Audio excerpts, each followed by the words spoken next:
जिस रिदम में गाते हैं उसी रिदम में गाना चाहिए, नई रिदम नहीं, उसको सुनना चाहिए ध्यान से कीर्तन को। ठीक है। हरे कृष्णा जिस रिदम में गाते हैं उसी रिदम में गाना चाहिए, नई रिदम नहीं, उसको सुनना चाहिए ध्यान से कीर्तन को। हरे राम राम राम हरे हरे। हरे हरे कृष्ण कृष्णा हरे कृष्णा कृष्णा कृष्ण कृष्णा कृष्ण हरे हरे हरे हरे राम राम राम राम राम हरे हरे हरे। जय जगन्नाथ जय बलदेव सुभद्रा प्रभु सुदर्शन। जय जगन्नाथ जगन्नाथ बलदेवा जगन्नाथ सुभद्रा जय सुदर्शन।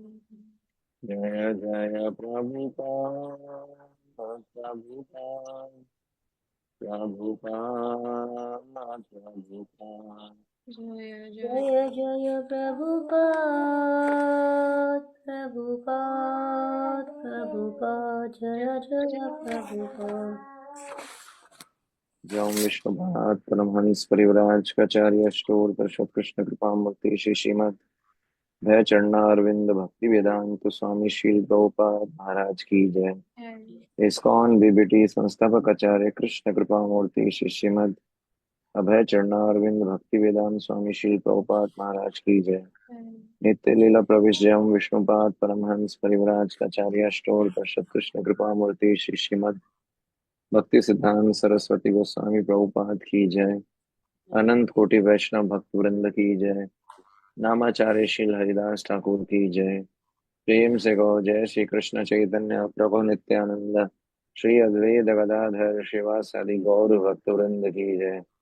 श्री श्री राधा कृष्ण गोप गोपीनाथ श्याम कुंड राधा कुंड गिरि गोवर्धन की जय। ब्रजभूमि वृंदावन धाम की जय। मायापुर नवदीप धाम की जय। श्री बद्रिका धाम की जय। श्री अयोध्यापुरी धाम की जय। श्री द्वारकापुरी धाम की जय। श्री जगन्नाथपुरी धाम की जय। श्री श्री जगन्नाथ बलदेव सुभद्रा प्रभु सुदर्शन की जय। गंगा माई यमुना माई की जय। वृंदे देवी तुलसी महारानी की जय। श्री हरिनाम संकीर्तन की जय। हरे कृष्ण महामंत्र की जय। श्रीमद् भागवतम पुराण की जय। श्रीमद् भगवद गीता यथारूप की जय। शील प्रभुपाद दिव्य ग्रंथ वितरण की जय। शील प्रभुपाद दिव्य प्रचार कार्यक्रमों की जय। सभी कथित भक्तों की जय जयकार हो हरे कृष्णा। सभी कथित भक्तों की जय जयकार हो हरे कृष्णा। सभी कथित भक्तों की जय जयकार हो हरे कृष्णा। गुरु गौरंग की जय जयकार। ओम नमो भगवते वासुदेवाय। वासुदेवाय। ओम नमो भगवते वासुदेवाय। नमो भगवते ओम नमो भगवते वासुदेवाय। ओम नमो भगवते वासुदेवाय। ओम नमो भगवते वासुदेवाय। ओम अज्ञानतिमिरान्धस्य ज्ञानञ्जनशलाकया चक्षुरुन्मिलितं येन तस्मै श्रीगुरुवे नमः। श्रीचैतन्यमनोभीष्टं स्थापितं येन भूतले स्वयं रूपः कदा मह्यं ददाति स्वपदान्तिकं। वन्देऽहं श्रीगुरो श्रीयुतापदकमलं श्रीगुरून् वैष्णवांश श्रीरूपं साग्रजातं सहगन् रघुनाथान्वितं तं सजीवं साद्वैतं सावधूतं परिजनसहितं कृष्णचैतन्यदेवं श्रीराधा कृष्णपादान् सहगण ललिता श्रीविशाखान्वितांश। हे कृष्ण करुणा सिन्धु दीनबन्धो जगत्पते गोपेश गोपिका कांत राधा कांत नमस्तुते। तप्त कांचन गौरांगी राधे वृंदावनेश्वरी वृषभानुसुते देवी प्रणमामि हरिप्रिये। वाञ्छाकल्पतरुभ्यश्च कृपा सिन्धुभ्येव च पतितानां पावनेभ्यो वैष्णवेभ्यो नमो नमः। जय श्री कृष्ण चैतन्य प्रभु नित्यानंद श्री अद्वैत गदाधर शिवासादि गौर भक्त वृंद। हरे कृष्णा कृष्ण कृष्ण हरे हरे, हरे राम राम राम हरे हरे। सर्वशास्त्राभिपीयूषः सर्ववेदैकषट्फल सर्वसिद्धान्तरत्नादय सर्वलोकैकदृक्पद सर्वभागवतः प्राण श्रीमद्भागवतः प्रभो कलिध्वं उदित आदित्य श्रीकृष्ण परिवर्तिता परमानंद पाठाय प्रेमवर्षक्षराय ते सर्वदा सर्वसेव्याय श्रीकृष्ण नमस्तुते। मदेकबन्धो मत्सङ्गीं मद्गुरो मद्महाधना मद्निस्तारको मद्भाग्य मदानंद नमस्तु मे नमस्तुते। असाधु साधुतादायिन अतिनीचोचतः करा हानमुञ्चा कदाचिन्मां प्रेम्णा हृत्कण्ठया स्फुरः। निखिलश्रुतिमौलिरत्नमाला द्युति निराजिता पादपङ्कजान्ता हरिमुक्तकुलेरुपास्यमानां परित्रास्त्वं हरिनाम संशयामि।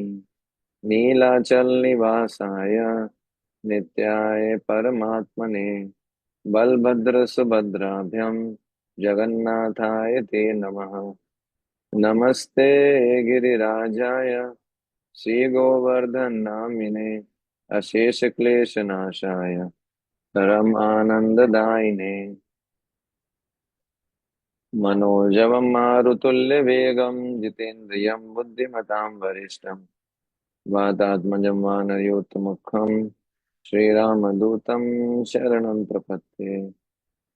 ओम विष्णुपादाय कृष्णप्रेष्ठाय भूतले श्रीमते भक्तिवेदांत स्वामिनिते नामिने नमस्ते सारस्वते देवे गौरवाणी प्रचारिणे निर्विशेष शून्यवादी पाश्चात्य देश तारिणे।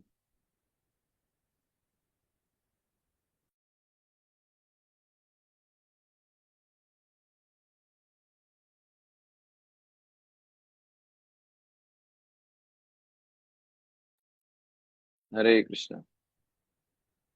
तो आप सबका स्वागत है श्रीमद् भागवत कक्षा के अंदर। सबसे पहले हम श्लोक उच्चारण करेंगे। आप में से कोई उच्चारण करना चाहेंगे?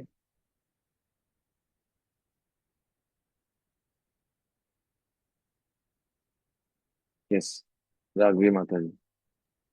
कृष्ण प्रभु। ओम नमो भगवते वासुदेवाय। जन्मादस्य यतोऽन्वयादितरतश्चार्थेषु अभिज्ञस्वराट् तेने ब्रह्महृदयादिकवये मुह्यन्ति यत्सूरयः।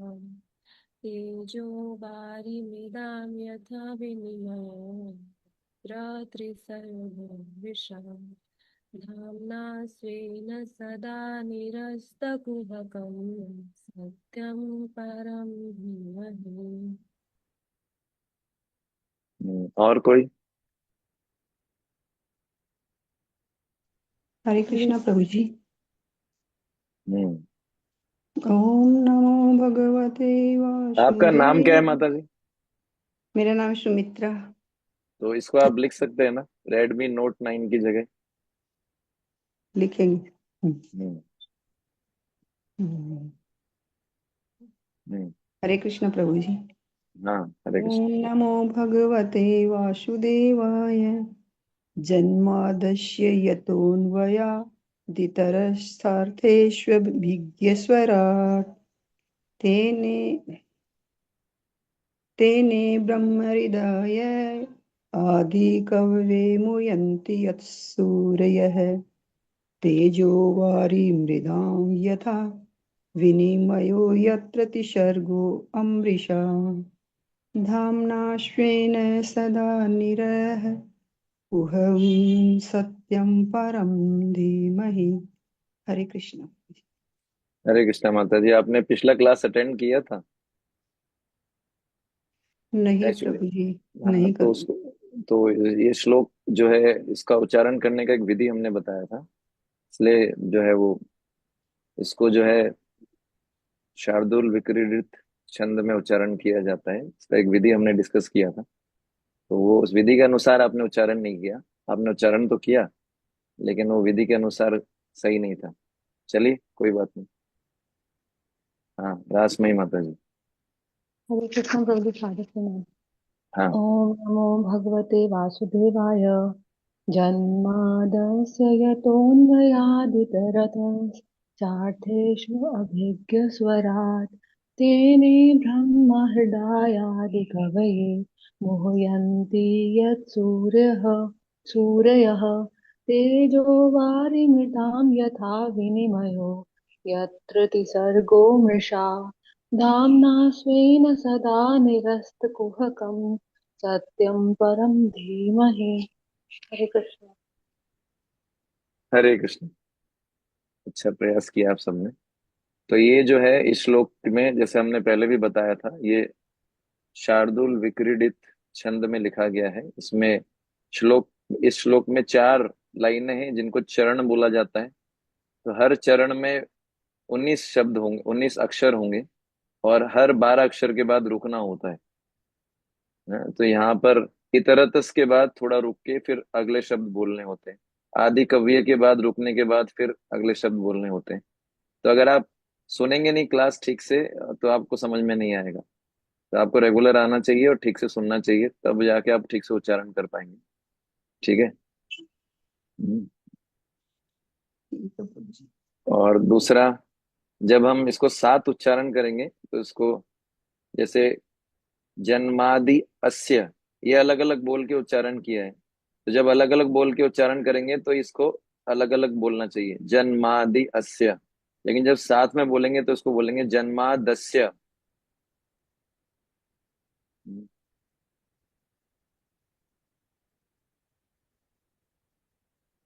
जन्मादस्य। जन्मादि अस्य, है ना? लेकिन जब जो दिख रहा है वैसा का वैसा बोलना होता है। जन्मादस्य यतोऽन्वयादितरत चार्थेषु अभिज्ञ स्वराट् तेने ब्रह्म हृदयादि कवये मुह्यन्ति यत्शूरया तेजो वारिमृदां यथा विनिमयो यत्र त्रिसर्गो मृषा धाम्ना स्वेन सदा निरस्तकुहकम् सत्यं परं धीमहि जन्मादस्य यतोऽन्वयादितरतश्चार्थेषु अभिज्ञस्वराट् तेने ब्रह्महृदयादिकवये मुह्यन्ति यत्शूरया तेजो वारिमृदां यथा विनिमयो यत्र त्रिसर्गो मृषा धाम्ना स्वेन सदा निरस्तकुहकम् सत्यं परम धीमहि। तो इस प्रकार से, तो जब इसका प्रैक्टिस करना होता है, ठीक है। तो हमने अभी तक डिस्कस किया था, ये पहला श्लोक है, इसमें परम सत्य की परिभाषा दी गई है। परम सत्य की परिभाषा जब दी गई है तो किसी आधार पे परिभाषा दी जाती है। तो हमने डिस्कस किया था स्वरूप और तटस्थ लक्षण के आधार पर परम सत्य की परिभाषा दी गई है। हम्म। तो सबसे पहले इसमें हमने डिस्कस किया था कि ये श्लोक जो है, भागवतम के जो पहले 3 श्लोक हैं वो मंगलाचरण श्लोक हैं। व्यास देव जी ने उसको की रचना की है।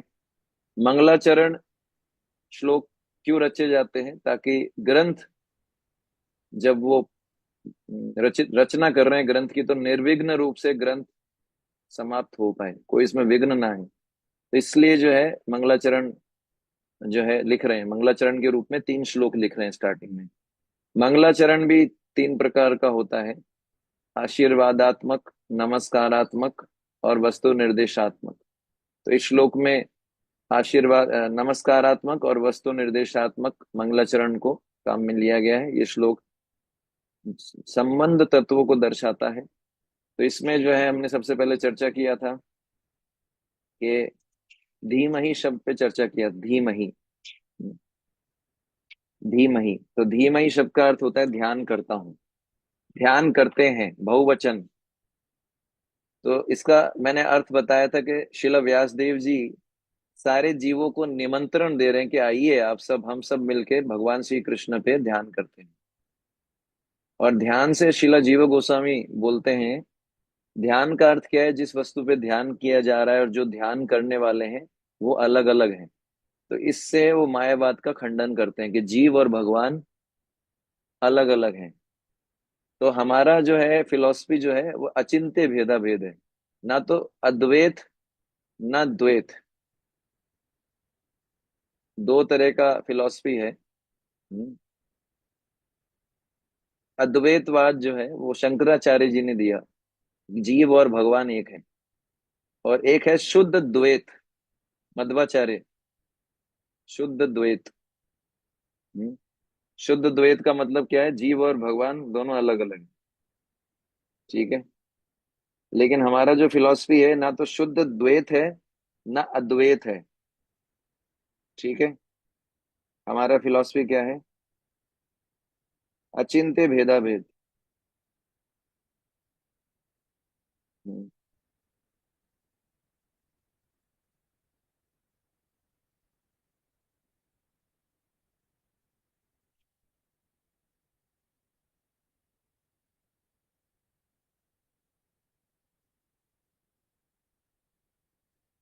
मतलब जीव भगवान के बराबर है भी और नहीं भी, अद्वैत भी है और द्वैत भी है। तो बताया गया जीव भगवान के बराबर है गुणों की दृष्टि में, और मात्रा की दृष्टि में अलग अलग है। इस पे हम अभी ज्यादा डिस्कस नहीं करेंगे, आगे आएगा ही। तो ये हमने डिस्कस किया था। और उसके बाद हमने स्वरूप लक्षणों पे चर्चा की थी, स्वरूप लक्षण जो हमेशा विद्यमान रहते हैं। तटस्थ लक्षण जो कभी विद्यमान रहते हैं कभी नहीं रहते। फिर हमने डिस्कस किया था स्वरूप लक्षण जो है श्लोक के चौथे चरण में, धामना स्वेना सदा निरस्ता कुहकम सत्यम परम धीमहि। हम्म, सत्यम परम धीमहि। तो सत्यम परम, ये 2 शब्दों पे हमने स्वरूप लक्षण में आते हैं, ये लास्ट लाइन स्वरूप लक्षण में आती है। इसमें सबसे पहले हमने चर्चा किया था सत्यम और परम। तो परम से अर्थ है परमेश्वरम, परमेश्वर। और सत्यम से हमने चर्चा किया था कि श्री कृष्ण का एक नाम है सत्य। तो ये परम सत्य को जब मिलाते हैं तो ये लागू केवल श्री भगवान पे ही होता है। ये हमने काफी डिस्कस किया था। उसके बाद जो हमारा एक टॉपिक रह गया था वो था धामना स्वेना सदा निरस्तः। ये दूसरा स्वरूप लक्षण बोल सकते हैं, या ये धामना स्वेना सदा निरस्ता और सत्यम परम धीमहि को एक स्वरूप लक्षण भी मान सकते हैं या अलग अलग भी मान सकते हैं, इसमें कोई प्रॉब्लम नहीं। तो धामना मतलब जो अपने धाम में, स्वेन सदा निरस्त, निरस्त कुहकम, कुहकम का अर्थ होता है माया जाल, इंद्रजाल। इंद्रजाल बोला जाता है या माया, या तीनों गुणों से परे, तीनों गुणों के अंदर जो आता है। तो जो भगवान अपने धाम में नित्य रूप से विद्यमान रहते हैं, और ये जो धाम है ये समस्त माया के परे है। इंद्रजाल या माया जाल जो दिखता है वैसा होता नहीं। तो निरस्त कुहकम, जो सारे प्रकार की माया से परे अपने धाम में नित्य रूप से विराजमान रहते हैं। जैसे हमने पढ़ा था स्वरूप लक्षण में, आकृति और प्रकृति। तो भगवान का नित्य निवास आध्यात्मिक जगत में, भौतिक जगत में सृष्टि रहेगी तो भगवान प्रकट होते, सृष्टि नहीं होगी तो प्रकट नहीं रहते। तो ये जो है स्वरूप लक्षण है। आध्यात्मिक जगत में भगवान हमेशा विद्यमान रहते हैं, क्योंकि भौतिक जगत में हमने पढ़ा था जब है प्राकृतिक प्रलय होती है तो सब नष्ट हो जाता है। तो भगवान के अवतार, जब सृष्टि नहीं है तो भगवान के अवतार भी नहीं होंगे, है ना, ये हमने डिस्कस किया था। ठीक है, तो इसलिए जो है इससे हमने, ये भी स्वरूप लक्षण में आता है, धामना स्वेना सदा निरस्त कुहकम सत्यम परम धीमहि। फिर हमने तटस्थ लक्षणों की बात की थी। तटस्थ लक्षणों, क्योंकि जो मैंने बताया था, जो कुछ काल के लिए विद्यमान रहते हैं, क्योंकि ये सृष्टि से संबंधित है। जन्मादि अस्य यतः, हाँ, किमस्य जगतस्य, जगतस्य जन्मादि अस्य, किसके लिए है ये? जगत के लिए। इस जगत के लिए जो है जन्मादि, ये सब इत्यादि शब्द यूज, जन्मादि स्थिति और प्रलय, जन्म, पालन और विनाश, इन सब के कारण कौन है? भगवान। तो भगवान अपने एक अंश परमात्मा के द्वारा इस जगत की क्या करते हैं? सृष्टि से संबंधित कार्यों को संचालित करते हैं। महाविष्णु के द्वारा उत्पत्ति होती है। तो इस प्रकार से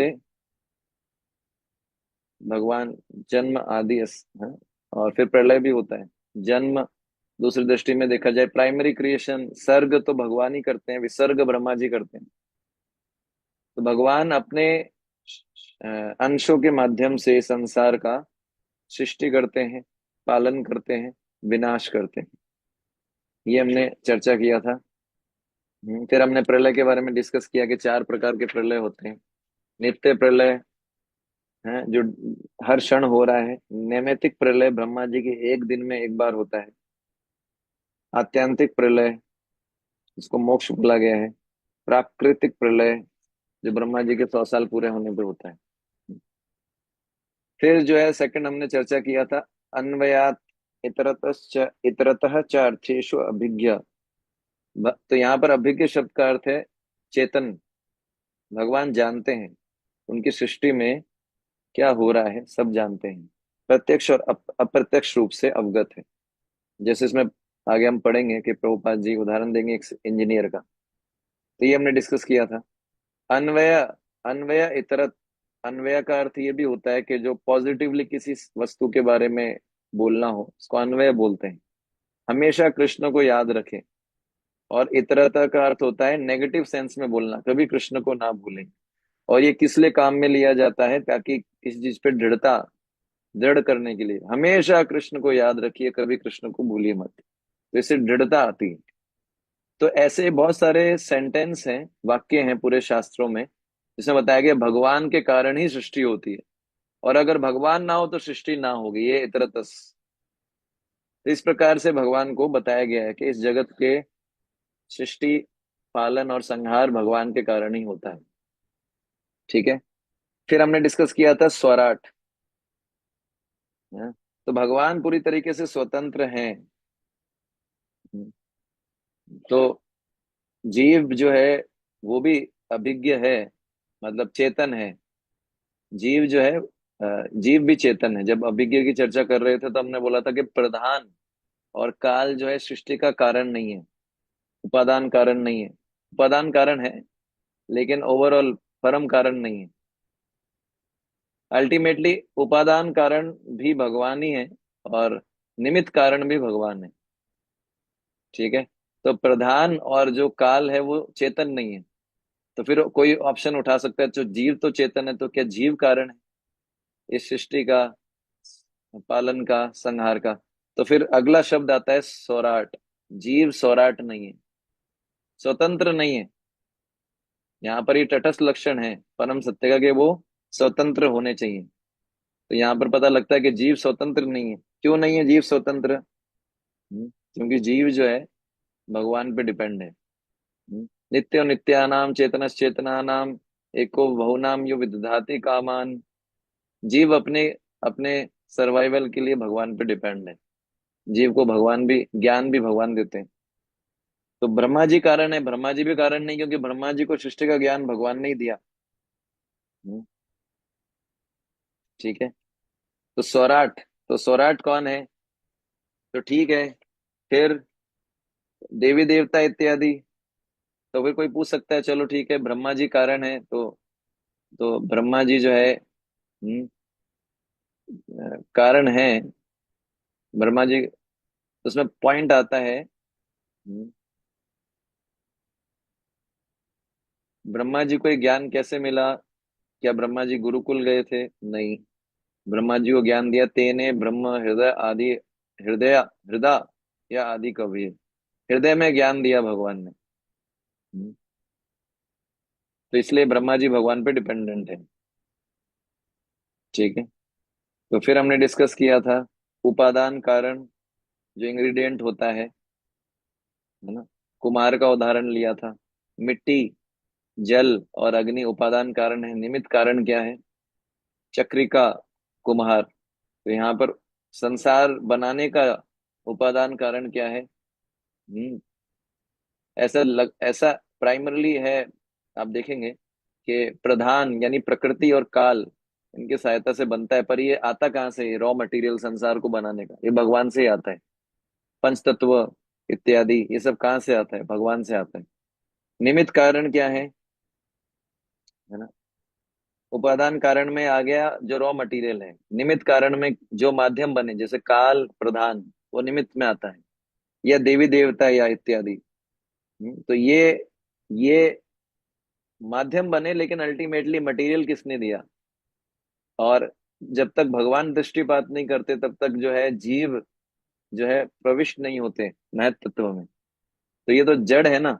भगवान के दृष्टिपात से सृष्टि शुरू होती है। भगवान जब तक दृष्टिपात ना करे तब तक सृष्टि शुरू नहीं होगी, है ना। तो इस संसार को बनाने के लिए सबसे पहले जो है हम देखते हैं उपादान और निमित्त कारण भी अल्टीमेटली भगवान ही है। तो ये हमने डिस्कस किया।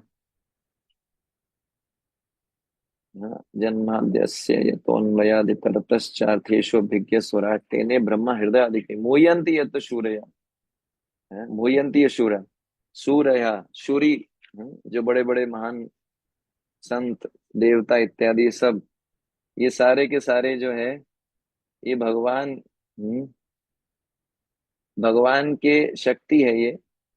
भगवान की शक्ति के कारण ये भौतिक ब्रह्मांड टेम्पररी है, लेकिन एकदम ऐसा लगता है कि अट्रैक्टिव लगता है, वास्तविक प्रतीत होता है।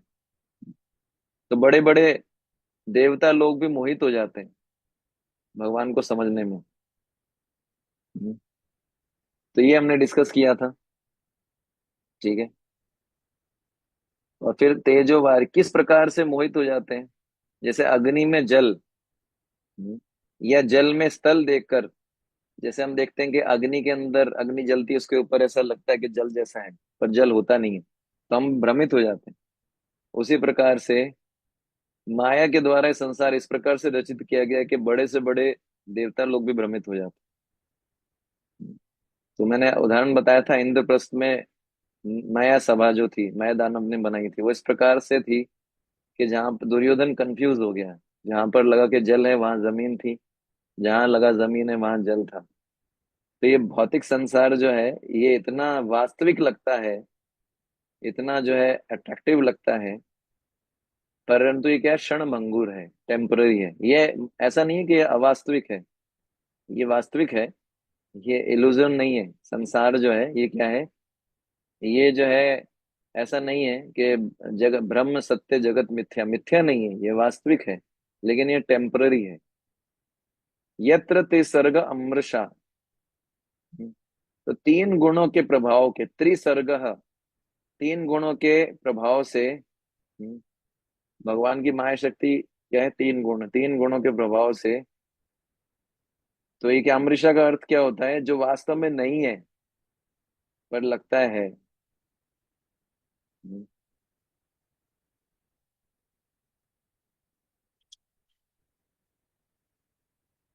तो यहाँ पर प्रभुपाद जी बोल रहे हैं कि क्षण भंगुर, क्षण भंगुर जगत। मिथ्या मतलब क्या है?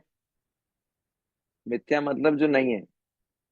मिथ्या का अर्थ है जो दिखता है पर वास्तव में वैसा होता नहीं है। मिथ्या, दिख रहा है पर होता नहीं है, मिथ्या।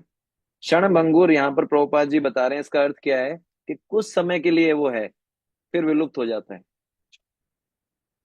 ठीक है। तो भौतिक संसार मिथ्या नहीं है। मायावादी लोग मानते हैं कि भौतिक संसार मिथ्या है, पर वैष्णव के लिए, वैष्णव क्या मानते हैं कि भौतिक संसार क्षणभंगुर है, नश्वर है। इत्यादि। तो ये हमने डिस्कस कर लिया था। उसके बाद अब हमको क्या करना है, परपट पढ़ना है प्रभुपाद जी का। अब इसमें बहुत सारी और भी चीजें निकलेंगी। तो अभी जब आप देखेंगे कि आप परपट पढ़ेंगे तो बहुत आसानी से चीजें समझ में आएंगी। जो पहले ऐसा लग रहा था कि ये क्यों बोला प्रभुपाद जी ने, ऐसा क्यों बोला, तो वो अब अच्छे से हम समझ पाएंगे कि ऐसा क्यों बोला।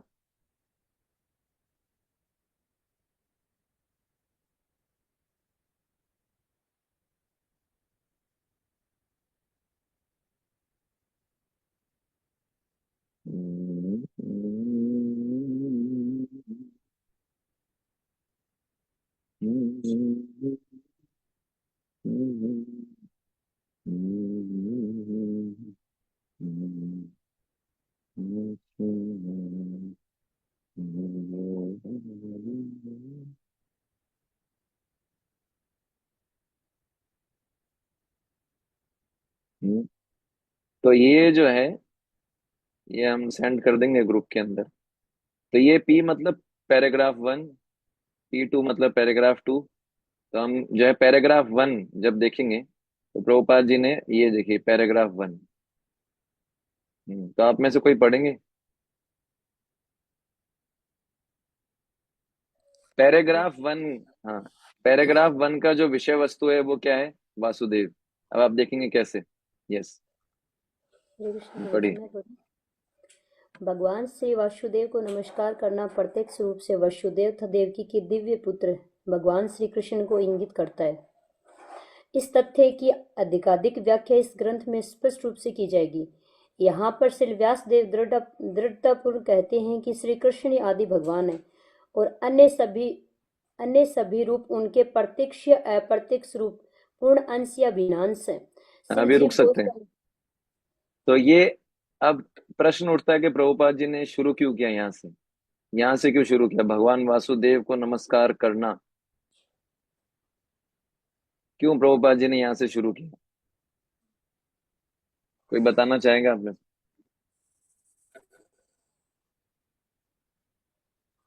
हरे कृष्ण आपको हाथ खड़ा करना पड़ेगा, सिस्टम ये रहेगा, डायरेक्ट नहीं बोलना है। हाँ।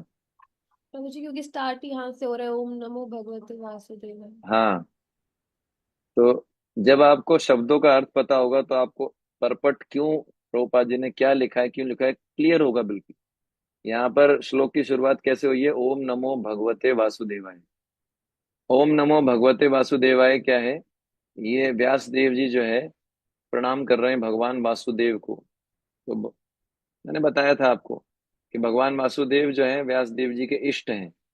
तो कोई भी ऑथर, कोई भी जब जो ग्रंथ रचना करते हैं तो वो अपने इष्ट को याद करते हैं। तो यहाँ पर इन्होंने वासुदेव को याद किया है, कोई दूसरे होंगे तो दूसरे को भी याद कर सकते। तो इस पे आचार्य लोगों ने कोई विस्तृत टीका नहीं लिखा, इस पे कोई दार्शनिक कुछ चर्चा नहीं किया है आचार्य लोगों ने। लेकिन प्रभुपाद जी ने बहुत ही एक्सपर्टली इस पे भी दार्शनिक चीजें लिखी। ओम नमो भगवते वासुदेवाय। तो वासुदेव शब्द पे अब प्रभुपाद जी पूरा ये एक पैराग्राफ वासुदेव शब्द पे प्रभुपाद जी डिस्कस करेंगे। तो प्रभुपाद जी क्या बता रहे हैं कि वासुदेव का सबसे सिंपल अर्थ क्या है ना, वसुदेव और देवकी के पुत्र। ये सबसे सिंपल अर्थ है। वासुदेव कौन है, वसुदेव देवकी के पुत्र का नाम है वासुदेव, इसलिए प्रभुपाद जी लिख रहे हैं। ठीक है। वासुदेव के और भी अर्थ होते हैं, ये मुख्य अर्थ है। गौण अर्थ होते हैं कि जो सर्वत्र विद्यमान है और जिसमें सब सब विद्यमान है, उसको भी वासुदेव बोलते हैं। लेकिन यहाँ पर जो सिंपल अर्थ है वो क्या है, मुख्य अर्थ, कि वसुदेव मतलब देव की और वसुदेव के पुत्र। इस तथ्य की अधिकाधिक व्याख्या इस ग्रंथ में सुस्पष्ट रूप से की जाएगी। हम्म, हम्म। किस तथ्य की ये जो है व्याख्या बोल रहे हैं कि वासुदेव देव के और वसुदेव के पुत्र हैं, इस तथ्य की अधिकाधिक व्याख्या। यहाँ पर श्री तब यहाँ पर है हाँ, आगे पढ़िए माता जी, एक बार इसको कंप्लीट करते हैं। जी प्रभु जी। श्री जीव गोस्वामी ने अपनी कृति श्री कृष्ण संदर्भ में इस विषय की विशुद्ध व्याख्या की है और आदि जीव वर्मा ने अपने ग्रंथ ब्रह्म संहिता में कृष्ण विषयक यथेष्ट व्याख्या की है। सामवेद उपनिषद में भी बताया गया है कि भगवान श्री कृष्ण देवकी के दिव्य पुत्र हैं। इसलिए इस स्तुति का यह पहला कथन बताता है कि भगवान श्री कृष्ण ही आदि भगवान है। हाँ, एक मिनट। तो जीव गोस्वामी जी जो है वो उसमें लिखते हैं कृष्ण संदर्भ में कि कैसे जीव गोस्वामी ने लगभग 100 पेज लिखा है, 100 पेज, ये प्रूफ करने के लिए कि कृष्ण परम भगवान है। तो कौन से श्लोक आता है कृष्ण संदर्भ में? षड संदर्भ में से एक संदर्भ है कृष्ण संदर्भ, उसमें से कृष्णस्तु भगवान स्वयं, इस श्लोक पे जीव गोस्वामी ने 100 पेज लिखे, प्रूफ किया है कि कैसे कृष्ण परम भगवान है। तो ये जो है हमारे आचार्य हैं, हमको लगता है इधर जाएंगे उधर जाएंगे। आप षड संदर्भ क्या है पता लगेगा अगर आप पढ़ेंगे तो। उसमें ये जीव गोस्वामी इस चीजों को बता रहे हैं कि कैसे कृष्ण परम भगवान है, वसुदेव यानी श्री कृष्ण ही परम भगवान है, इस चीज को उन्होंने बताया है और सामवेद उपनिषद में भी बताया गया है। ठीक है ना? यस, आगे।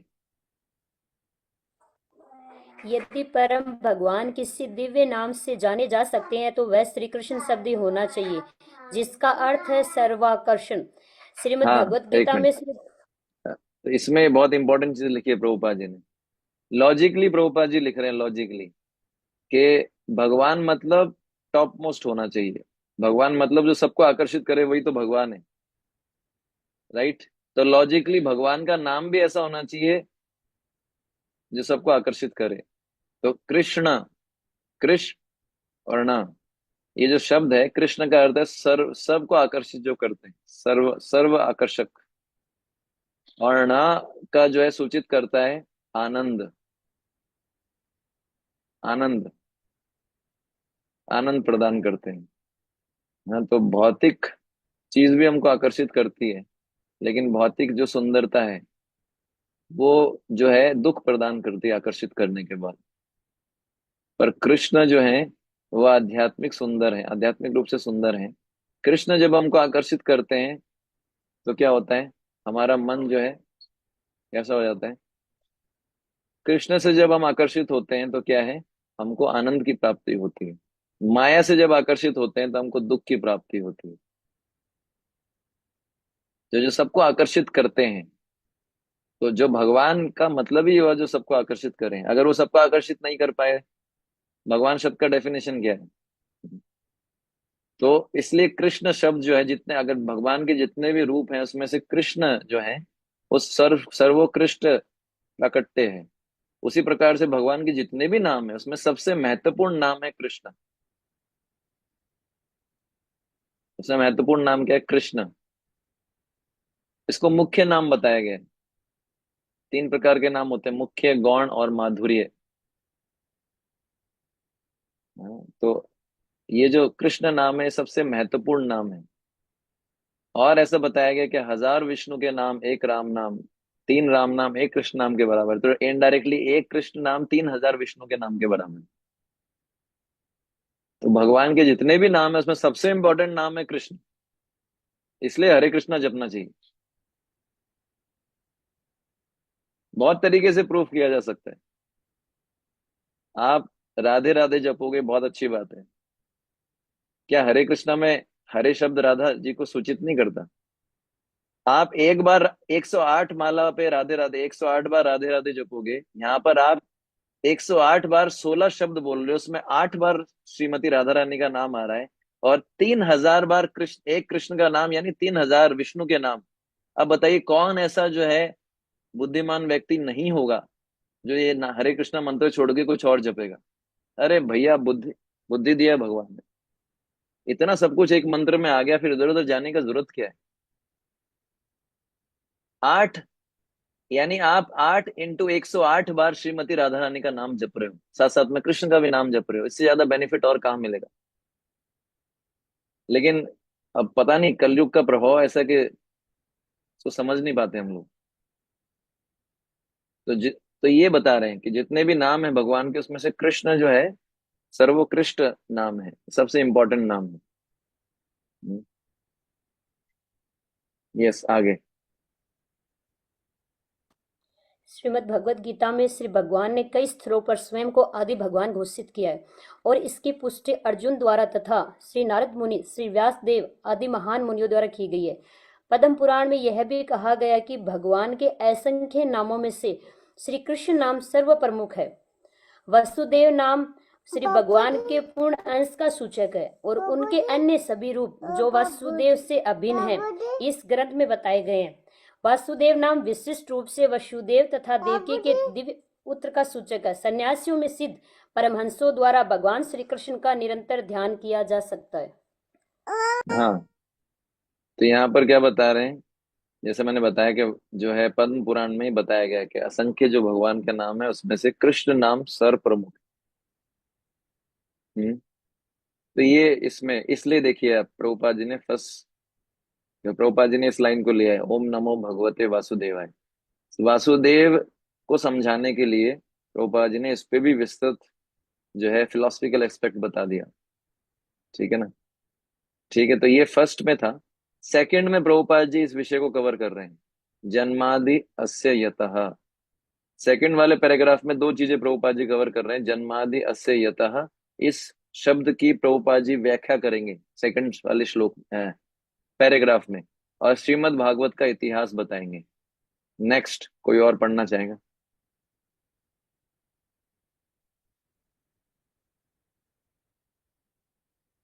नेक्स्ट। हम्म। कृष्ण वासुदेव अथवा भगवान श्री कृष्ण ही समस्त कारणों के कारण हैं। ये देखिए, अब वो उसी चीज को बताया जाएगा, जन्मादि अस्य यतः। यस। जितनी भी वस्तुओं का अस्तित्व है वे सभी भगवान से उद्भूत हैं। ऐसा किस तरह है, इसकी व्याख्या इस ग्रंथ के अगले अध्यायों में की गई है। महाप्रभु श्री चैतन्य ने इस ग्रंथ को निर्मल पुराण कहा है क्योंकि इसमें भगवान श्री कृष्ण का दिव्य आख्यान है। श्रीमद् भागवतम का इतिहास भी अत्यंत महिमामय है। इसका संकलन श्री व्यासदेव ने दिव्य ज्ञान में परिपक्वता प्राप्त करने के पश्चात किया। उन्होंने अपने आध्यात्मिक गुरु श्री नारद जी के आदेशों के अंतर्गत इसकी रचना की। व्यासदेव ने समस्त वैदिक वाङ्मय का संकलन किया जिसमें चारों वेद, वेदांत सूत्र या ब्रह्म सूत्र, पुराण, महाभारत इत्यादि सम्मिलित हैं। किंतु वे इतने पर भी संतुष्ट नहीं हुए। जब उनके गुरु नारद ने उनके इस असंतोष को देखा तो उन्होंने उनको भगवान कृष्ण के दिव्य कार्यकलापों के विषय में लिखने का उपदेश दिया। ये दिव्य कार्यकलाप इस ग्रंथ के 10वें स्कंद में विशेष रूप से वर्णित हैं, किंतु इसका सार तत्व प्राप्त करने के लिए मनुष्य को चाहिए कि वे धीरे धीरे ज्ञान विकसित करके क्रमशः आगे बढ़े। देखिए, तो प्रभुपाद जी ने, अब आप समझ पा रहे हैं ना, श्लोक के शब्दों को समझ लिया तो क्यों प्रभुपाद जी ने परपट में ऐसा लिखा है। और अगर हम ऐसा देखने का कोशिश करेंगे ना कि पहले पैराग्राफ में सेकंड में क्या कनेक्शन है, तो कभी समझ में नहीं आएगा। हो सकता है कनेक्शन हो सकता है ना भी हो, लेकिन अगर आपने श्लोक के शब्दों को समझ लिया फिर आप समझ पाएंगे कि क्यों प्रभुपाद जी ने, यही तरीका है भागवत को पढ़ने का। इसी तरीके से आचार्य लोग जो है व्याख्या करते हैं कि एक शब्द लेंगे, उसके आधार पे उसकी व्याख्या। तो यहाँ पर एक चीज है प्रभुपाद जी ने बार बार लिखी है, आमुख में भी थी, भूमिका में भी थी, अभी आया है कि 10th कैंटो को डायरेक्ट पढ़ने से पहले 9th कैंटो तक, देखिए तीसरी बार प्रभुपाद जी रिपीट कर रहे हैं, इतना इंपॉर्टेंट है। क्यों ऐसा, क्यों ऐसा बोलते हैं? क्योंकि देखिए, बाहर भी जो है बाहर लोग भागवत कथा करते हैं, तो जनरली ऐसा देखा गया है कि 1-2 दिन के अंदर 9th कैंटो कंप्लीट कर लेते हैं, थर्ड डे जो है सीधे 10th कैंटो उसको खींचते हैं। तो 9th कैंटो तक इसलिए दिया गया है ताकि 9th कैंटो तक हम प्रॉपरली डेवलप करें भगवान के बारे में ज्ञान, और फिर 10th कैंटो को अप्रिशिएट कर पाएंगे।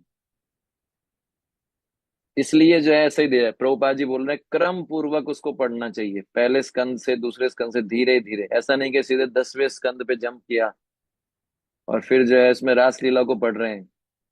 ज्यादातर यही होता है। अब 2 दिन में 9 स्कंद कितना बता पाएंगे बताइए? बाहर ऐसी कथाएं होती हैं, प्रोफेशनल जो कथाकार होते हैं इस प्रकार से, और फिर वो रास लीला को खींचते हैं। ठीक है ना। तो ये बताया गया है, उसको अगर समझना है भागवतम को तो पहले धीरे सिस्टमेटिकली चलना है। First canto, second canto, third canto. जब आप भगवान का दर्शन लेते हैं तो चरणों से शुरुआत करते हैं। हमारे हम सब साधक है, साधक के स्तर पर चरणों के से दर्शन प्रारंभ करते हुए मुख पे जाना चाहिए। भागवतम का 10वां स्कंद भगवान का मुख है। तो इस प्रकार से सिस्टमेटिकली पढ़ना चाहिए। ग्रंथ भी कैसे पढ़ना है ये भी निरीक्षण में पढ़ना चाहिए। ऐसा नहीं कि जो इच्छा हुई वही बुक उठा ली, अपने हिसाब से पढ़ना शुरू कर दिया। ऐसा ही हो रहा है आजकल। है ना। हम चर्चा करेंगे आगे कि कोई भी ग्रंथ के रिलेटेड उसको बोलते हैं अनुबंध चतुष्ट है। क्या बोलते हैं? अनुबंध चतुष्ट है। हर ग्रंथ को पढ़ने के लिए किसका अधिकार है? उसमें से चतुष्टय में से एक है कि किस कौन अधिकृत व्यक्ति है। कोई भी ग्रंथ उठा के मैंने पढ़ लिया, क्या मैं उसके लिए अधिकारी हूं क्या पढ़ने के लिए? हर ग्रंथ के लिए क्या मेरा अधिकार है क्या?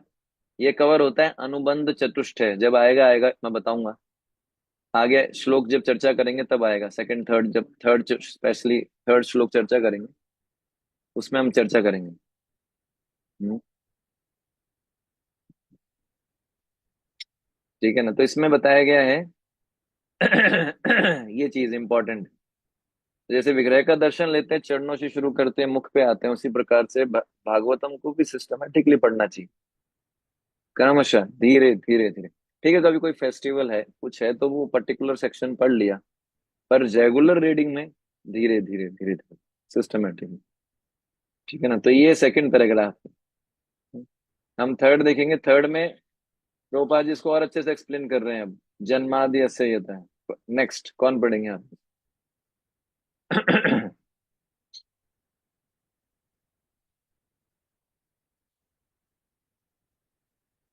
हम्म,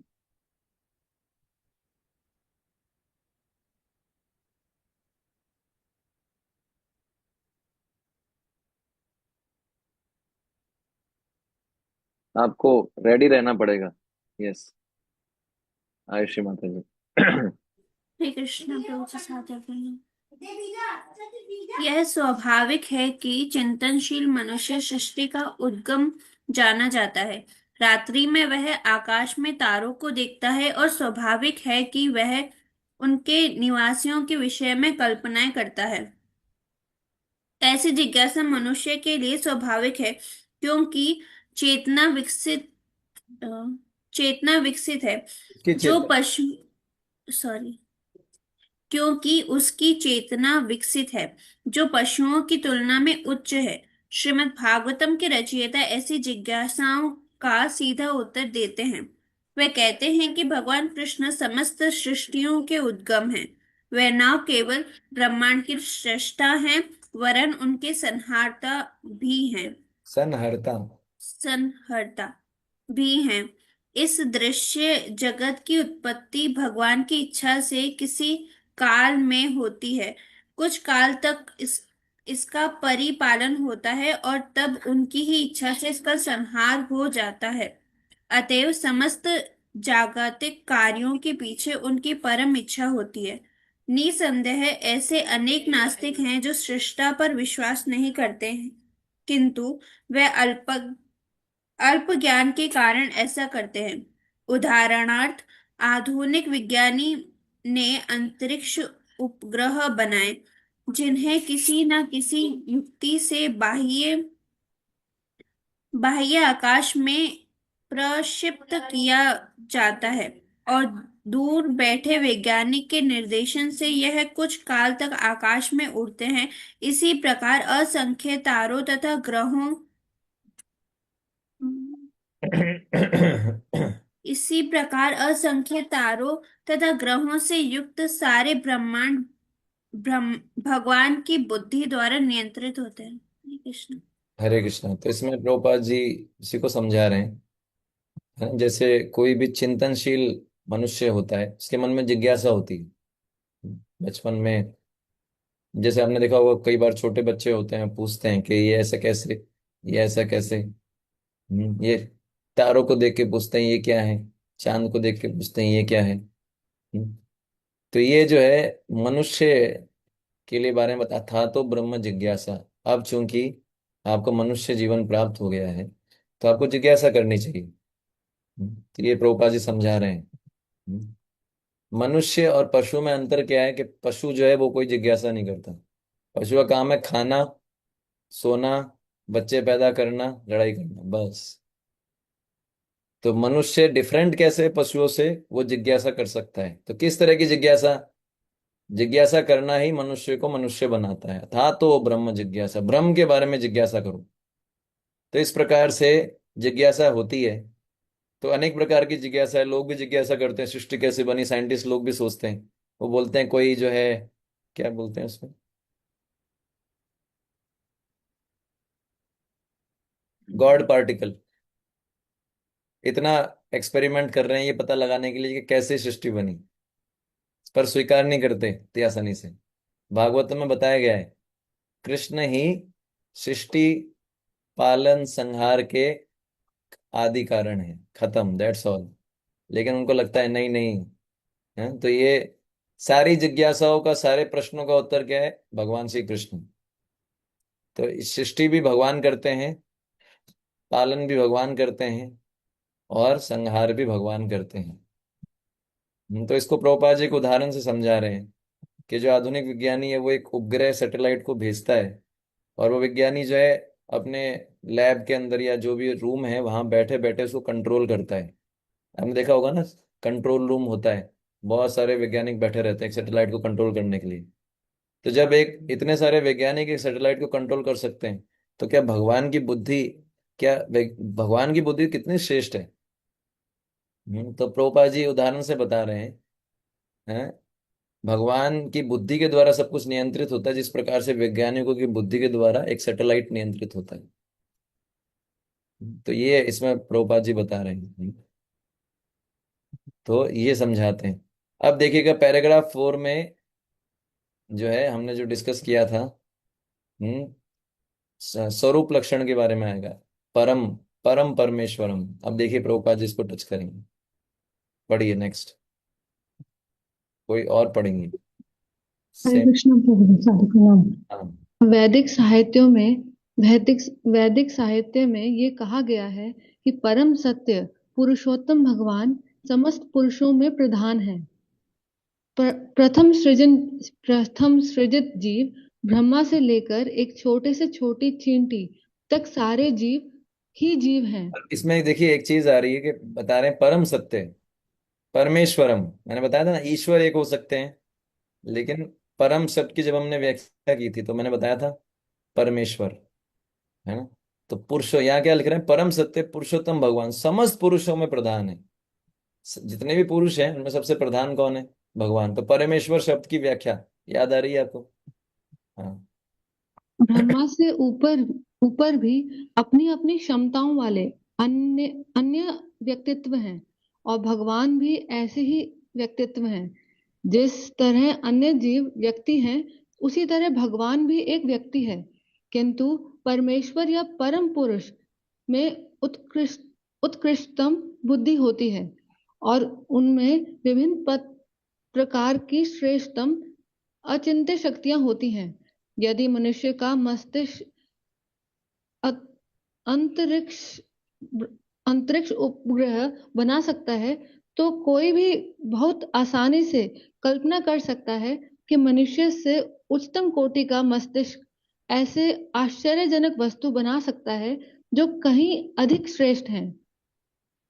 विचार विचारवान व्यक्ति इस तर्क को आसानी से स्वीकार कर लेगा, किंतु कुछ ऐसे कट्टर नास्तिक होते हैं जो इसमें कभी सहमत नहीं होंगे। श्रीला व्यास देव परम बुद्धिमान को परमेश्वर रूप में पूरी तरह स्वीकार करते हैं, और इस परम बुद्धिमान को परमेश्वर या पूर्ण पुरुषोत्तम भगवान के रूप में संबोधित करते हुए नमस्कार करते हैं। यह परमेश्वर श्री कृष्ण ही हैं, जैसे कि व्यासदेव ने भगवत गीता में तथा अपने अन्य शास्त्रों में और विशेष रूप से श्रीमद् भगवत गीता में स्वीकार किया है, भागवत में स्वीकार किया है। भगवत गीता में भगवान कहते हैं कि उनसे बढ़कर कोई पर तत्व या अंतिम लक्ष्य नहीं है। इसलिए श्री व्यासदेव तुरंत उन पर तत्व श्री कृष्ण की पूजा करते हैं, जिनकी दिव्य लीलाओं का वर्णन 10वें स्कंद में हुआ है। तो इसमें आपने देखा कि प्रभुपाद जी बार बार इसी चीज को प्रस्तुत कर रहे हैं, परम परमेश्वरम, जो हमने डिस्कस किया था। अब पैराग्राफ 5 में प्रभुपाद जी एक चेतावनी दे रहे हैं, और धीमहि शब्द के बारे में चर्चा करेंगे। नेक्स्ट, प्रिया माता जी। हरे कृष्णा प्रभु जी, प्रणाम। हम्म, निष्ठाहीन व्यक्ति सीधे 10वें स्कंद में और विशेषकर उन 5 अध्यायों में पहुंच जाते हैं जिनमें भगवान की रास लीला का वर्णन है। श्रीमद् भागवतम का यह अंश इस महान ग्रंथ का गुह्यतम अंश है। जब तक किसी को भगवान का पूरा पूरा दिव्य ज्ञान प्राप्त न हो ले, तब तक वह भगवान की पूज्य दिव्य लीलाओं को, जिन्हें रास नृत्य कहा जाता है, तथा गोपियों के साथ उनके प्रेम व्यवहार को ठीक से समझ नहीं सकता। यह विषय अत्यंत आध्यात्मिक है। केवल ऐसे मुक्त पुरुष जिन्होंने क्रमशः परमहंस अवस्था प्राप्त कर ली है, इस रास नृत्य का दिव्य आस्वादन कर सकते हैं। अतः श्री व्यासदेव पाठक को अवसर प्रदान करते हैं हाँ, कि भगवान की लीला। हरे कृष्ण माता जी, एक बार रुक सकते हैं? तो यहाँ पर एक इम्पोर्टेंट चीज है। प्रभुपाद जी क्या बता रहे हैं कि जो रास लीला है भगवान का गुह्यतम लीला है, इस पे आने से पहले 9 स्कंद अच्छे से पढ़ने चाहिए और वो दिव्य ज्ञान विकसित करना चाहिए, तभी हम उसको अप्रिशिएट कर पाएंगे। ठीक है ना? तो हम देखते हैं कि बहुत सारे लोग बोलते हैं कि हमको रास लीला समझनी है। तो रास लीला जो है उसको हम, बहुत एलिवेटेड टॉपिक है वो। जब तक भगवान के बारे में ठीक प्रकार से दिव्य ज्ञान विकसित नहीं करेंगे, रास लीला को समझने की कोशिश करेंगे, तो जो है समस्या हो सकती है कि हम उसको एक भौतिक जगत से तुलना कर देंगे, मुंडेन लीला से। एक स्त्री पुरुष के बीच में जो संबंध है, लोग इसको देखते भी ऐसे ही हैं। लोगों को लगता है कृष्ण और गोपियों में जो संबंध है वो एक भौतिक स्तर पे जो एक स्त्री पुरुष में संबंध होता है वैसा है। इसलिए जनरली लोग 10वें स्कंद के बारे में सुनना चाहते हैं। लेकिन श्रील प्रभुपाद जी यहाँ चेतावनी दे रहे हैं कि हमको क्या करना चाहिए, पहले दिव्य ज्ञान प्राप्त करना चाहिए ठीक प्रकार से। ये जो भगवान की रास लीला, इनके बारे में अगर हम सही स्रोत से सुने तो इसमें इसके बारे में बताया गया कि काम वासना का इलाज है ये दिव्य लीलाएं। लेकिन जब सही स्रोत से सुनी जाए तब, अदरवाइज ये जो है हमारे को नुकसान भी हो सकता है। क्योंकि इसको हम अगर सामान्य लीलाओं, सामान्य व्यक्ति से तुलना करेंगे तो हमारे अंदर काम वासना बढ़ भी सकती है। हम भगवान को एक सामान्य व्यक्ति मानेंगे। तो इस प्रकार से ध्यान रखना चाहिए। हमको याद है जब हम यूथ सेंटर पे थे तो ये कुछ 5 अध्याय हमको पढ़ने के लिए मना किया गया था, क्योंकि इसको अप्रिशिएट करना इतना आसान नहीं है। संसार में जितने भी जीव है सबके अंदर काम वासना है, तो वो उसी दृष्टि से देखते हैं राधा कृष्ण को। राधा कृष्ण मतलब बॉयफ्रेंड गर्लफ्रेंड, तो वो समझ ही नहीं सकते। तो इसलिए यहाँ पर चेतावनी दी गई है। दूसरा इसमें बताया गया जो भागवतम है परम हंसों के लिए। भागवतम को परम हंस संहिता बोला जाता है, परम हंस संहिता। 2 श्लोक आते हैं भागवतम में, वो 2 श्लोक बताते हैं। एक श्लोक बताता है कि भागवतम परम हंसों के लिए, और एक श्लोक बताता है कि भागवतम संसारियों के लिए। आप में से कोई बता सकता है कौन से वो 2 श्लोक हैं?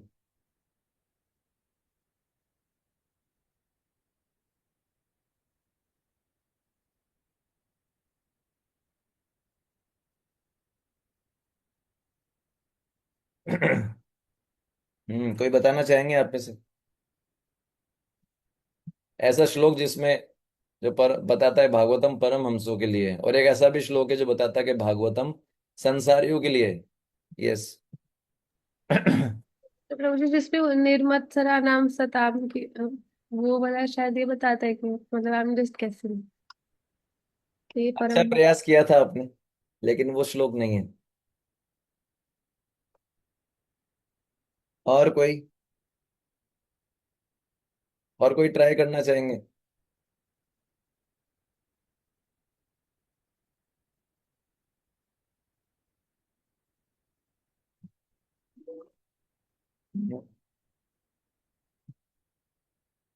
श्रीमद् भागवतम का पहले स्कंद के पहले अध्याय का 3 नंबर श्लोक।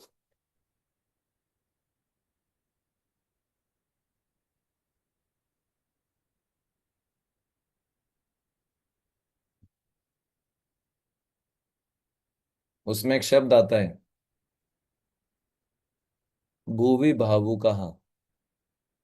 भावुका शब्द जो है, भावुका, भूवि भावुका शब्द आता है। निगम कल्पतरुर गलितम फलम सुख मुख अमृत द्रव्य संयुतम। उसमें भावुका शब्द आया है भाव भक्तों के लिए। भा भा भा भा भावुका भाव भक्तों के लिए आया है। श्रीमद् भागवतम को रियली में अप्रिशिएट कौन कर सकता है? भाव, भाव के स्तर पर जो है, भूवि भावुका। प्रेम, प्रेम से एक ही स्तर नीचे होता है, भाव और प्रेम। हम्म, जिनके अंदर भाव है। तो इस संन्यास आश्रम में ना 4 लेवल होते हैं। परिव्राजकाचार्य, बहुदक, कुटीचक, है ना, परमहंस। तो ये भागवतम जो है परमहंसों के द्वारा ही आस्वादनीय है। दूसरा बताया गया है कि दूसरा श्लोक जिसमें बताया गया संसार के लोगों के लिए भी है। तो इसमें श्लोक नंबर है 1 2 3। यह स्वानुभावम अखिल श्रुति सारमेकम अध्यात्म दीपम अतितीर्षता सता सतता सता सताम तमो अंधम संसारिणां करुण्यः पुराण गुह्यम तम व्यास सूनुम उपयामि गुरुम मुनीनाम। इसमें डायरेक्ट शब्द यूज आया है, संसारिणाम। संसारियों पे करुणा करते हुए क्या किया? व्यास देव ने इस ग्रंथ की रचना की। तो श्रीमद् भागवतम जो है परम हंसों के लिए भी है और संसारियों के लिए भी है। संसारियों के लिए जो है एक दवाई की तरह है, हम जैसे लोग।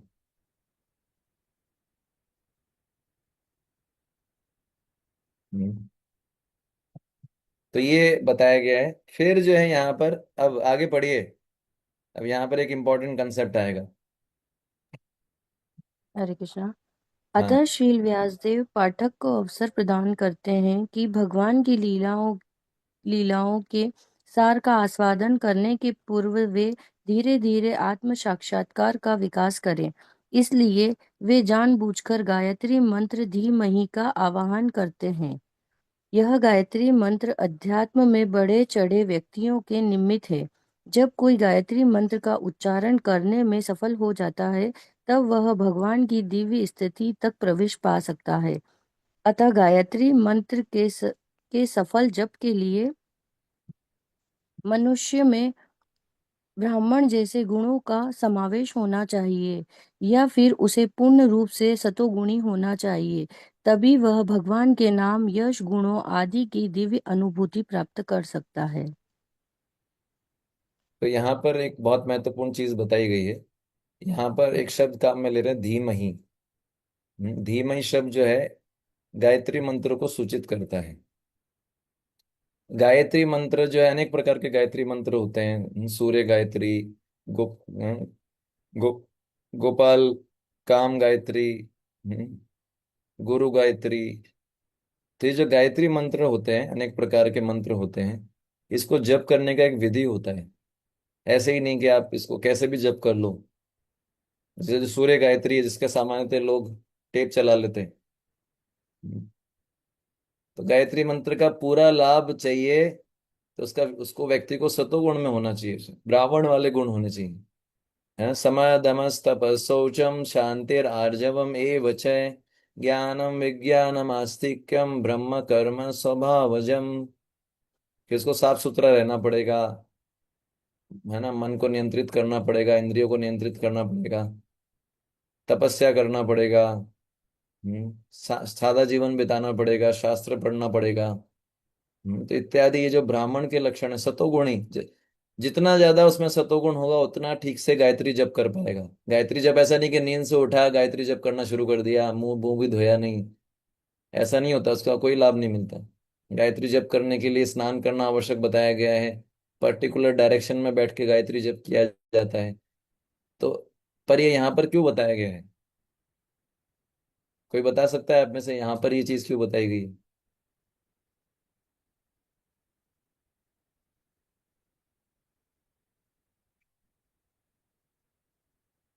हम्म।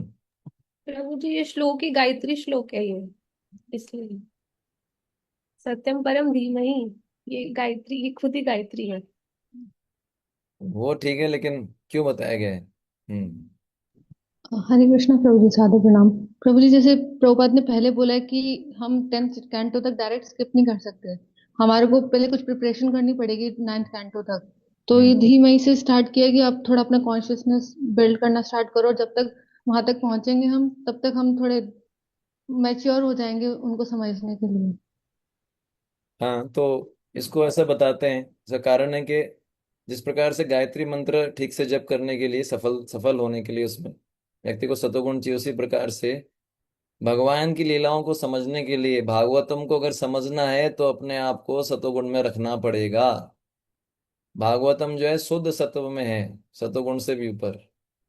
तो शुद्ध सत्व में जो है उसको केवल हम कैसे भी जीवनचर्या रखेंगे, हम भागवत पढ़ेंगे लेकिन जीवनचर्या हमारी जो है उसके विरुद्ध रहेगी, तो भागवतम नहीं समझ में आएगा।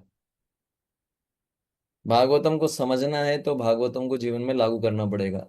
अपने दिनचर्या या जीवनचर्या को भागवत के अनुसार डालना होगा, सतोगुण में स्थित होना होगा, तब जाके भगवान के नाम रूप गुण लीलाएं लीलाएं जो है, इसलिए बड़ा इंपॉर्टेंट है, इसलिए डिसिप्लिन बहुत जरूरी है लाइफ में।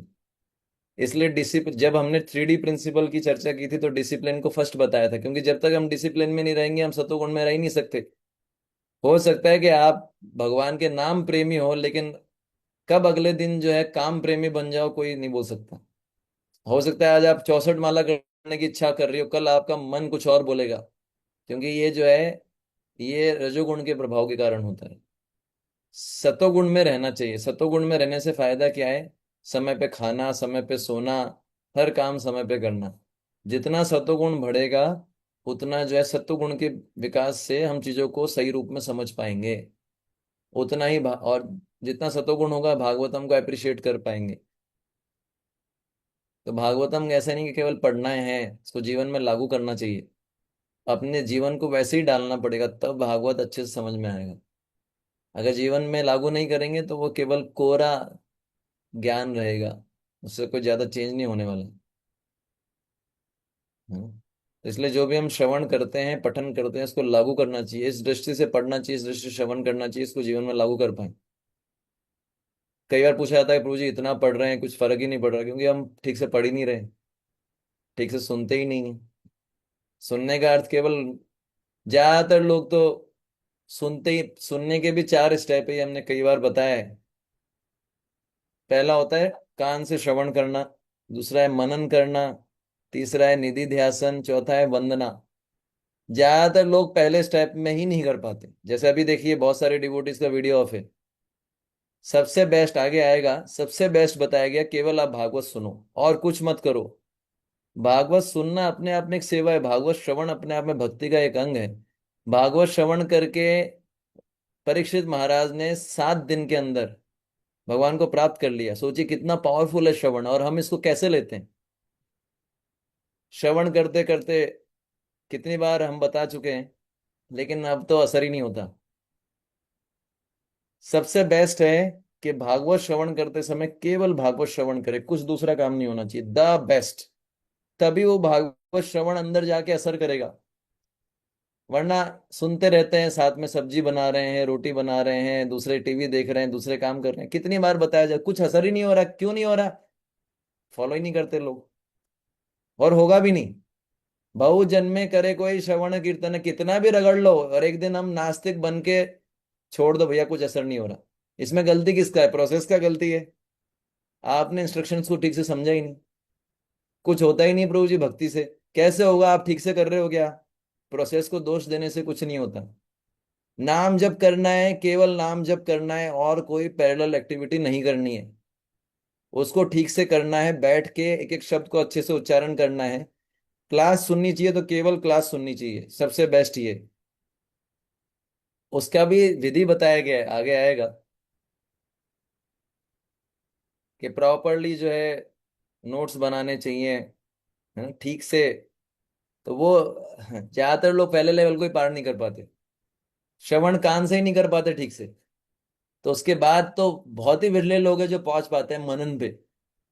निधि ध्यासन पे तो बहुत ही मुश्किल है, और फिर प्रार्थना करना, तो फिर कैसे बदलाव आएगा? ये बहुत सटल चीजें हैं। ऐसा नहीं कि हम जो है इस्कॉन में आने से भगवत धाम चले जाएंगे, ऐसा नहीं है। भक्ति का रास्ता जो है बहुत ही जो है केयरफुल रह के चलना पड़ता है। तो इसलिए हम देखते हैं, ये क्वेश्चन पूछा जाता है कि प्रभु जी इतना साल हो गया सुनते हुए, कुछ असर ही नहीं हो रहा है। अरे आपने सुना क्या ठीक से? एक बार भी ठीक से सुनोगे, गारंटी है, एक हरि नाम ठीक से सुनो, आपको स्फूर्ति का अनुभव ना हो। एक एक बार कथा ठीक से सुनो, अगर आपको एनर्जी ना आए ठीक से। अब ठीक से सुनने का मतलब है शारीरिक और मानसिक स्तर पे बहुत सारी तैयारी करनी पड़ती। 100% आपको चेंजेस दिखेंगे, लेकिन हम कर ही नहीं पाते। तो इसलिए जो है ये, इसलिए प्रभुपाद जी बोलते थे, process is easy but application is difficult. भक्ति का प्रोसेस बहुत आसान है, करना क्या है, जब करना है, क्लास सुनना है। बहुत कठिन है क्या? क्या आपको ऊपर उल्टा जो है सारी फैसिलिटी एसी चला दिया जाता है, सुनो आप, बहुत कठिन है। ये नहीं बोला जा रहा कि आप जाओ हिमालय पे, हिमालय पे जाने के लिए बोल दिया जाता फिर।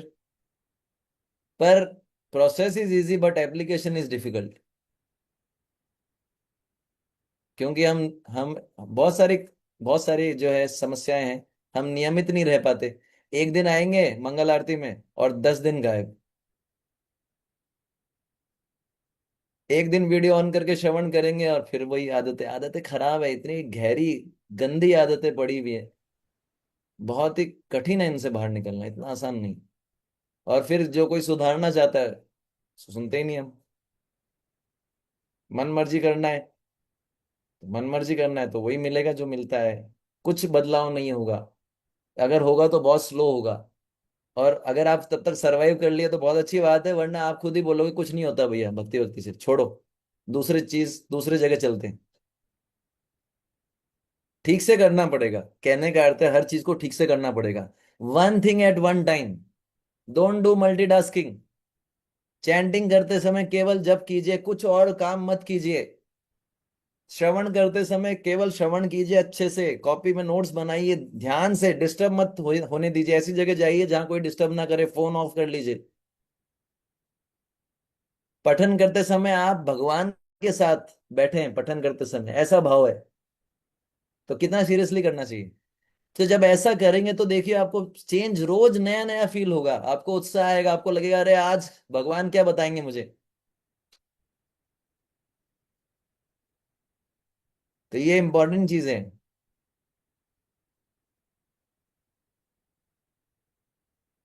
तो ये जो है प्रोसेस सिंपल है, बट एप्लीकेशन डिफिकल्ट है।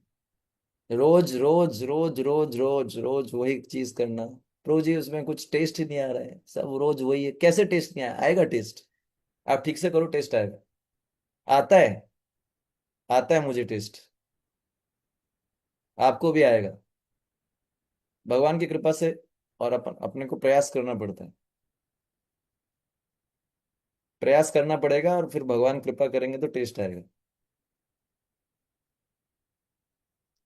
मैं अपना बड़ाई करने के लिए नहीं बोला था, मैं इसलिए बोला था कि होपलेस नहीं हो डिवोटीज, होता है टेस्ट, आता है टेस्ट। आप करके देखिए, आपको आएगा। ऐसा नहीं कि बहुत कोई कॉम्प्लिकेटेड मैकेनिज्म है, केमिकल इक्वेशन, अरे समझ में ही नहीं आ रहा है क्या कैसा होता है। बहुत सिंपल है, फोकस के साथ, one thing at one time. ज्यादा कुछ नहीं है, बहुत सिंपल है, एक बार में एक चीज करो। लेकिन हमारा प्रॉब्लम क्या है, इधर मोबाइल, इधर कुछ और चल रहा है, इधर क्लास भी चल रहा है, इधर किचन में चल रहा है, इधर क्या कर रहे हैं क्या कर रहे हैं, तो वो सब खिचड़ी बनता है फिर। तो इसलिए जो है इसमें ये ऐसा समझना है, बहुत सारी चीजें हैं। अभी समय हो चुका है। बहुत बहुत धन्यवाद। हरे कृष्णा कृष्णा कृष्णा हरे हरे, हरे राम राम हरे हरे। जगत गुरु शिला प्रभुपाद की जय। कोई प्रश्न है आपका?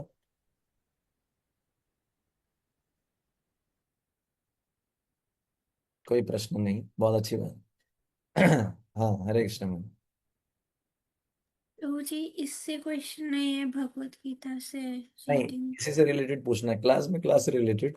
आप वैसे पर्सनली पूछ सकते हैं, क्योंकि सबका समय रहता है ना उसमें, फॉर रीडिंग श्रीमद् भागवतम। तो ये जो है छोटी छोटी चीजें हैं, इसको जब सुनते हैं ना उसको ध्यान से सुनना चाहिए, इसको नोट करना चाहिए और अप्लाई करना चाहिए। ठीक है। हरे कृष्ण। शिल प्रभुपाद की जय। ताई गौर प्रेमानंदे हरे हरे बोल।